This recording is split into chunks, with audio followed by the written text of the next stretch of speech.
Assalamualaikum warahmatullahi wabarakatuh. Bismillahirrahmanirrahim. Alhamdulillahirabbil alamin wal aqibatu lil muttaqin wala udwana illa 'alal zalimin. Allahumma shalli ala sayyidina Muhammad wa ala ali sayyidina Muhammad, amma ba'du. Ikhwani, akhwati fillah, pada video kali ini kita akan membahas tentang bertanggung jawab menjaga amanah. Tanggung jawab memiliki arti keadaan wajib menanggung segala sesuatu yang diterimanya. Atau makna yang lain, tanggung jawab merupakan kesadaran manusia akan tingkah laku atau perbuatan yang disengaja maupun yang tidak disengaja. Sedangkan kata amanah memiliki arti jujur atau dapat dipercaya. Amanah juga merupakan salah satu sifat yang dimiliki oleh baginda Nabi Muhammad SAW. Maka kita sebagai umat manusia yang beriman kepada Allah, beriman kepada Rasul, tentunya harus mengikuti apa yang diperintahkan oleh Allah, diantaranya bisa bertanggung jawab dan bisa menjaga amanah. Selanjutnya kita akan membahas tentang Quran surat At-Tahrim ayat ke-6. Ya ayyuhallazina amanu qu anfusakum wa ahlikum nara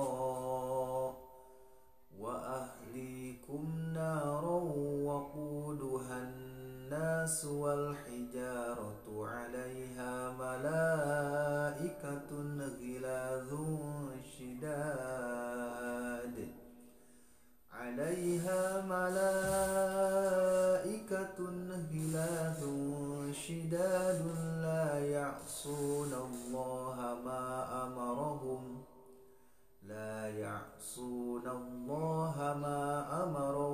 wa yaf'aluna ma yu'marun. Maknanya wallahu a'lam bimuradi. Ya ayyuhallazina amanu, wahai orang-orang yang beriman, qu anfusakum, peliharalah dirimu, wa ahlikum, dan keluargamu, naron, dari api neraka, waquduhan nasu, yang bahan bakarnya adalah manusia, wal hijarah, dan batu, 'alaiha malaikatun, penjaganya malaikat-malaikat, ghiladun shidadun, yang kasar dan keras, la ya'sunallaha ma amarahum, yang tidak durhaka kepada Allah terhadap apa yang Allah perintahkan kepada mereka, wa yaf'aluna ma yu'marun, dan selalu mengerjakan apa yang diperintahkan oleh Allah Subhanahu wa taala. Dalam ayat ini Allah Subhanahu wa taala memerintahkan kepada umat manusia yang percaya kepada Allah dan juga Rasul-Nya untuk senantiasa menjaga diri dan keluarga dari api neraka. Sayyidina Umar bin Khattab radhiyallahu ta'ala anhu ketika turun ayat ini bertanya kepada Rasulullah SAW, ya Rasulullah, bagaimana cara aku untuk menjaga diri dan keluarga sementara selama ini saya sudah menjaga diri? Maka Rasul menjawab, yaitu dengan melaksanakan segala yang Allah perintahkan dan juga menjauhi segala yang Allah larang. Dengan kata lain, menjaga diri dari api neraka adalah tidak bermaksiat kepada Allah Subhanahu wa taala. Dalam ayat ini juga menjelaskan bahwa ketika kita akan memulai suatu kebaikan, hendaknya mulai dari diri sendiri terlebih dahulu, baru kepada keluarga. Jangan sampai kita mengajak kebaikan, mengajak tahajud, mengajak pergi ke kajian kepada teman-teman kita, kerabat kita, sementara keluarga sendiri lupa untuk diajak ataupun lupa untuk bersama-sama melakukan kebaikan. Bahkan jika kita mengutip satu kalimat yang indah dari Kiai Haji Abdullah bin Nastiar, bahwa beliau mengatakan ketika kita akan berbuat suatu kebaikan, mulailah dari diri sendiri, mulai dari hal yang kecil, dan mulai dari sekarang. Kemudian Allah Subhanahu wa Ta'ala juga menjelaskan tentang sifat malaikat yang menjaga neraka, yaitu gilazun syidad, yang kasar dan keras. Itu artinya malaikat tidak kompromi terhadap siapapun yang bermaksiat kepada Allah Subhanahu wa Ta'ala. Selanjutnya Quran surat Toha ayat 132. A'udzu billahi minasy syaithanir rajim. Bismillahirrahmanirrahim. Wa'mur ahlaka bis-salati wastabir 'alaiha la nas'aluka rizqan nahnu narzuquka wal 'aqibatu littaqwa. Maknanya wallahu a'lam bimuradih.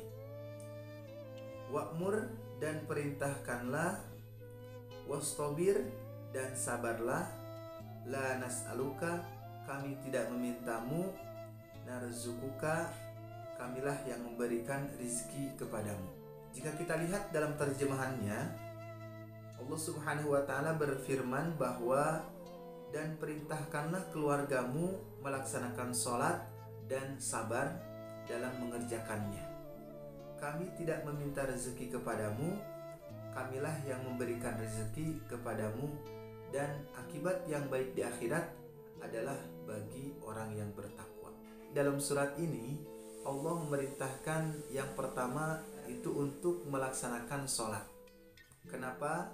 Karena sholat merupakan kewajiban, dan sholat juga merupakan satu amalan yang pertama kali dihisab di akhirat nanti. Awwaluma yuhasabul abdu yaumal qiyamah as-salat. Yang pertama kali ditanya kepada seorang hamba tentang amalannya di hari kiamat yaitu sholat. Apabila sholatnya baik, maka seluruh amalannya akan baik.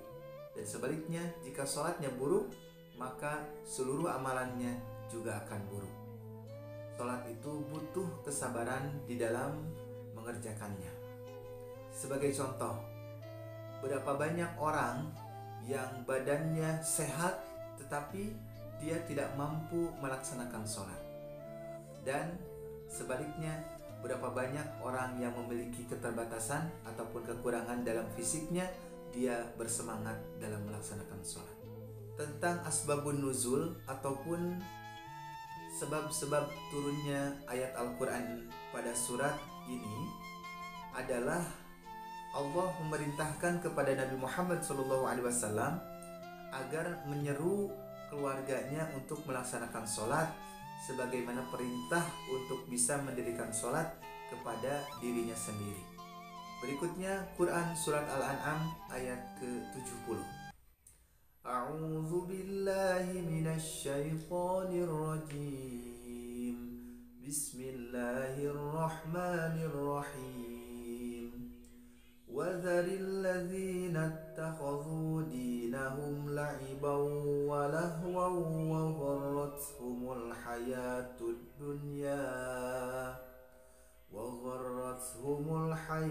الدُّنْيَا وَذَكِّرْ بِهِ أَن تُبْسَلَ نَفْسٌ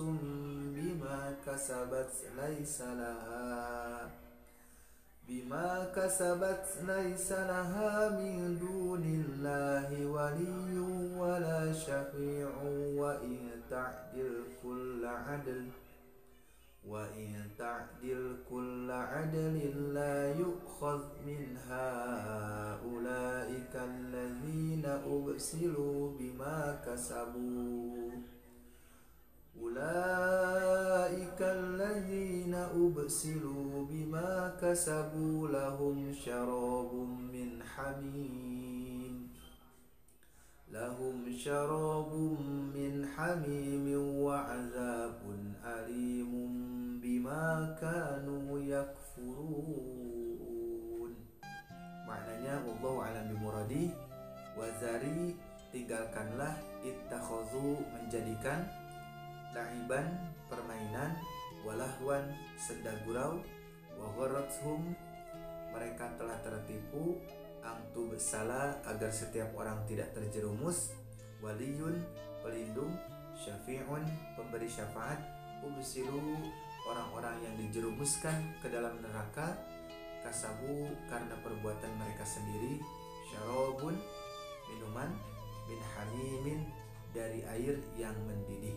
Tinggalkanlah orang-orang yang menjadikan agamanya sebagai permainan dan senda gurau, dan mereka telah tertipu oleh kehidupan dunia. Allah Subhanahu wa Ta'ala memerintahkan kepada Nabi Muhammad SAW dan kepada orang-orang yang beriman agar meninggalkan dan memutuskan hubungan dengan orang-orang yang menjadikan agamanya sebagai permainan dan juga sebagai bahan senda gurau. Karena apa? Khawatir kita akan terjerumus ke dalam sifat-sifat yang main-main terhadap agama. Maka kita harus berteman dengan orang-orang yang soleh, karena berteman dengan orang yang soleh akan membawa kita untuk menuju ke jalan yang diridhoi oleh Allah Subhanahu wa Ta'ala. Kemudian akibat dari orang-orang yang mempermainkan agama dan menjadikan agama sebagai bahan senda gurau, Allah Subhanahu wa Ta'ala akan menjerumuskannya ke dalam neraka. Na'udzubillah summa na'udzubillah. Mudah-mudahan kita dijauhkan oleh Allah dari perbuatan mempermainkan agama dan kita diistiqomahkan dalam jalan kebenaran oleh Allah Subhanahu wa Ta'ala. Berikutnya Quran Surat An-Nisa ayat ke-36. A'udzu billahi minasyaitonir rajim. Bismillahirrahmanirrahim. Wa'budullaha wa la tusyriku bihi syai'an wa bil walidaini ihsana. وبالوالدين إحسانا وبذي القربى واليتامى والمساكين والجار ذي القربى والجار الجنب والصاحب بالجنب وابن السبيل وما ملكت أيمانكم إن الله لا يحب من كان مختالا فخورا. Sadaqallahul azim. Maknanya wallahu a'lam bimuradi. Wala tusyriku, dan janganlah kamu mempersekutukan, wa ma malakat aimanukum, hamba sahaya yang kamu miliki, wal jarizil kurba, tetangga dekat, mukhtalan, sombong. Dan sembahlah Allah dan janganlah kamu mempersekutukannya dengan sesuatu apapun, dan berbuat baiklah kepada kedua orang tua, kerabat, anak yatim, orang miskin, tetangga dekat, tetangga jauh, teman sejawat, ibnu sabil, dan hamba sahaya yang kamu miliki. Sungguh Allah tidak menyukai orang yang sombong dan yang membanggakan diri. Ikhwani akhwati fillah, ayat ini menjelaskan tentang kewajiban manusia kepada Allah Subhanahu wa Ta'ala dan kepada sesama. Itu artinya kewajiban manusia kepada Allah, atau dinamakan hablum minallah, dan juga hablum minannas, antara hubungan manusia dengan manusia. Jadi dengan kata lain, kita beribadah kepada Allah, kita mengaji, kita membaca Quran, itu belumlah cukup, sampai tentunya kita juga bisa berbuat baik kepada sesama manusia, baik itu tetangga tetangga yang dekat, tetangga yang jauh, kerabat, anak yatim, dan lain sebagainya. Maka hubungan kepada Allah dan hubungan kepada manusia itu harus seimbang. Berikutnya Quran Surat Hud ayat 117 sampai 119. A'udzu billahi minasyaitonir rajim. Bismillahirrahmanirrahim. Wa ma kana rabbuka liyuhlikal qura bizulmin wa ahluha muslihun ila akhiril ayah. Shadaqallahul azim. Maknanya Allah alam bimuradih. Dan Tuhanmu tidak akan membinasakan negeri-negeri secara zalim selama penduduknya berbuat kebaikan. Dan jika Tuhanmu menghendaki, tentu Dia jadikan manusia umat yang satu, tetapi mereka senantiasa berselisih pendapat. Kecuali orang yang diberikan rahmat oleh Allah, dan untuk itulah Allah menciptakan mereka. Kalimat keputusan Tuhanmu telah tetap, aku pasti akan memenuhi neraka jahanam dengan jin dan manusia yang durhaka semuanya. Dalam ayat ini Allah Subhanahu wa ta'ala menjelaskan bahwa suatu negeri tidak akan dibinasakan oleh Allah selama penduduk negeri tersebut masih berbuat kebaikan. Sebagai contoh, di negeri kita tercinta banyaknya musibah, banyaknya bencana, dari mulai tsunami, longsor, pesawat jatuh, banjir, gempa, dan lain sebagainya. Jangan-jangan ini adalah akibat ulah kita yang senantiasa berdosa kepada Allah. Sebagaimana contoh di zaman dahulu juga, kaum Nabi Lut yang ingkar kepada Allah, kepada Nabi Lut, dan tentunya mengingkari ajaran yang Nabi Lut sampaikan. Allah Subhanahu wa ta'ala murka kepada kaum Nabi Lut, sehingga kaum Nabi Lut dibinasakan oleh Allah Subhanahu wa ta'ala. Dan di ayat ke-119 Allah Subhanahu wa ta'ala menjelaskan bahwa perselisihan tidak hanya terjadi di antara para pemeluk agama seperti agama Yahudi, Nasrani, Majusi, dan Islam, tetapi sesama penganut agama yang sama pun sering berselisih, kecuali orang-orang yang mendapatkan rahmat, taufik, dan hidayah. Selanjutnya tentang hadis menjaga amanah yang diriwayatkan oleh Imam Bukhari, yang hadisnya itu panjang, tetapi pada kesimpulannya adalah kata Rasul Shallallahu Alaihi Wasallam, kullukum ra'in wa mas'ulun an ra'iyatihi. Setiap kalian adalah pemimpin, dan setiap pemimpin akan dimintai pertanggungjawabannya. Imam kepala negara adalah pemimpin dan akan diminta pertanggungjawabannya. Seorang suami dalam keluarga adalah pemimpin dan akan diminta pertanggungjawabannya. Seorang istri juga adalah pemimpin di dalam urusan rumah tangga suaminya dan akan dimintai pertanggungjawabannya.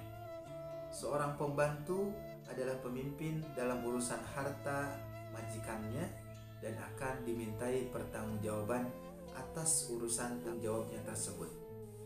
Dan setiap orang juga merupakan seorang pemimpin yang akan dimintai pertanggungjawabannya oleh Allah Subhanahu wa ta'ala. Dari mulai hartanya, jabatannya, ataupun hal yang lainnya, itu tentu akan dimintai pertanggungjawaban. Berikutnya hadis riwayat Imam Abu Dawud. Qala Nabi sallallahu alaihi wasallam, murus sobiyya bis salati idza balagha sab'a sinina wa idza balagha 10 sinina fadribuhu 'alaiha. Rasulullah sallallahu alaihi wasallam bersabda bahwa perintahkanlah anak-anak untuk sholat ketika mereka berusia 7 tahun, dan pukullah mereka jika tidak mau menjalankan sholat ketika mereka berumur 10 tahun. Dari anak-anak kita usia 7 tahun, mereka harus dididik, harus sudah bisa bacaan sholat, harus sudah bisa gerakan sholat, harus sudah bisa bagaimana mereka memiliki tanggung jawab untuk melaksanakan sholat kepada Allah Subhanahu wa ta'ala. Sekalipun usia 7 tahun belum masuk usia baligh, tetapi dianjurkan untuk sholat karena kalau tidak dimulai dari semenjak kecil, maka nanti ketika dia sudah dewasa tidak terbiasa melaksanakan sholat. Karena dari kecil tidak dibiasakan, tidak dididik untuk melaksanakan sholat. Dan Rasul juga memberikan peringatan ketika anak kita usia 10 tahun tidak mau melaksanakan sholat dengan memukul mereka. Dalam artian memukul di sini adalah para ulama menjelaskan memukul tentunya bisa dalam artian pukulan yang ringan ataupun memberikan hukuman dan sanksi yang lebih keras kepada anak-anak kita supaya anak kita mau melaksanakan sholat. Di dalam keluarga kita punya tanggung jawab yang tidak hanya memberikan nafkah lahir ataupun berupa materi, tetapi harus juga memberikan pendidikan kepada anak-anak kita supaya anak kita bisa melaksanakan sholat, bisa beribadah kepada Allah Subhanahu wa Ta'ala. Berikutnya hadis riwayat Imam Bukhari dan Imam Muslim tentang hak seorang muslim kepada muslim, itu diantaranya ada 5 perkara. Yang pertama adalah membalas salam ataupun menjawab salam. Ketika ada orang lain mengucapkan Assalamualaikum, maka kita wajib untuk menjawabnya Waalaikumsalam warahmatullahi wabarakatuh. Yang kedua, ketika ada teman kita, tetangga kita yang sakit, maka jenguklah mereka dan doakan mereka. Yang ketiga, kewajiban ataupun hak seorang muslim kepada muslim adalah mengantarkan jenazah. Yang keempat adalah memenuhi undangan. Para ulama menafsirkan undangan di sini adalah undangan pernikahan. Maka jika ada saudara kita, kerabat kita yang menikah, kemudian mengundang kita dan kita tidak punya kesibukan atau tidak punya uzur, tidak punya halangan, maka kita hendaknya untuk bisa memenuhi undangan tersebut. Dan yang terakhir adalah mendoakan ketika mereka bersin. Ketika ada orang lain bersin, maka kita ucapkan yarhamukallah. Itulah ikhwani akhwati fillah yang dirahmati Allah. Mudah-mudahan surat-surat ataupun penjelasan dalam video ini bisa bermanfaat dan bisa diamalkan oleh diri kita sendiri, dan juga mudah-mudahan bisa diamalkan oleh semua orang yang beriman kepada Allah Subhanahu wa Ta'ala. Mudah-mudahan bermanfaat untuk Al-Fakir sendiri dan untuk semuanya yang menonton video ini. Jangan lupa untuk like, comment, share, and subscribe, dan tetap di channel Angga Ar-Rashid. Wallahu a'lam bishawab. Wal afu minkum. Assalamualaikum warahmatullahi wabarakatuh.